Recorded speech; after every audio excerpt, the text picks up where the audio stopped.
আমি আমার আব্বারে দাফন করছি, মনে আছে? ডিসেম্বরের 5 তারিখ 9টা বাজে।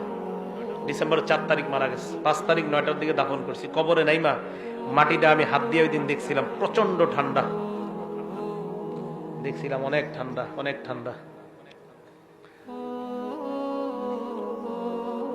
তখন মনে হয়েছিল যে দুনিয়াতে মা বাবা সন্তানরে কত সুখ শান্তিতে রাখা যায়। শীতকালে একটা সন্তান কষ্ট পাবে, কোনো বাবা চায় না, মা চায় না। অথচ আমরা আমাদের বাবাকে 3টা পাতলা কাপড়ে ওই প্রচন্ড ঠান্ডা মাটির নিচে রেখে আসি। আপনি আজকে মারা গেলে আমার আপনার সাথে এলাকাবাসী এটাই করবে, এটাই চূড়ান্ত সত্য কথা।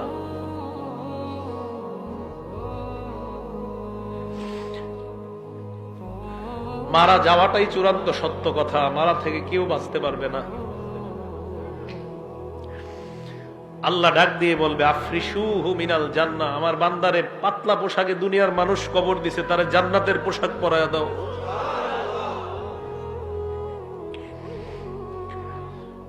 কে জানে আমার আপনার নসিবে এই পোশাক আছে কিনা।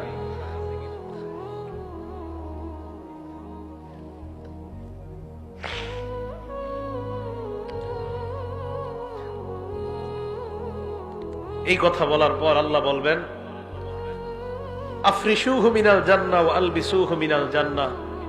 প্রথমে বলবেন আমার বান্দার কবরটা জান্নাতের বিছানা বিছায়া দাও। ওয়া আলবিসুহু মিনাল জান্নাহ, তার শরীরে জান্নাতের পোশাক পরায়া দাও। এরপর বলবে ওয়াফতাহু লাহু বাবান ইলাল জান্নাহ, তার কবর থেকে জান্নাত পর্যন্ত একটা দরজা খুলে দাও, কবর থেকে যেন জান্নাতের নিয়ামতগুলা দেখতে পায়। জান্নাতের দরজা খুলে দেওয়ার পর বান্দা তাকায় দেখবে জান্নাতের হুররা নাচানাচি করতেছে। ওই বান্দার মন চাইবে হুর স্পর্শ করার জন্য। আল্লাহ বলবে নামকানাউ মাতিল আরুস, বান্দা তুমি থামো, বাসর রাতের দুলার নেয় তুমি ঘুমিয়ে যাও।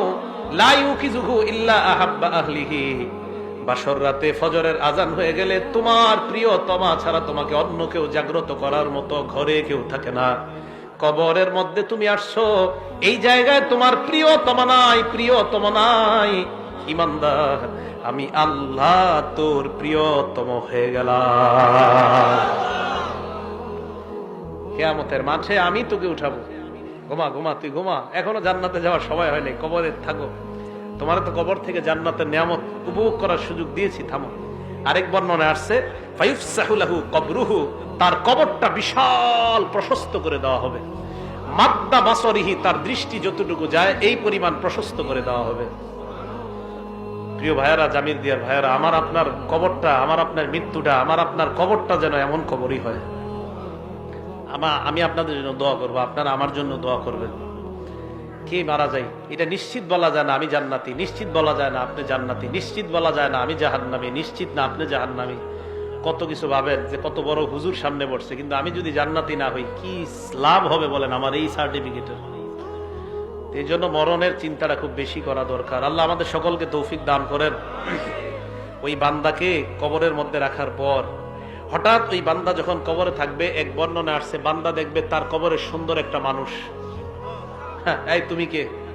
বলবে আনা আমালুকা সলিহ, আমি তোমার নেক আমল।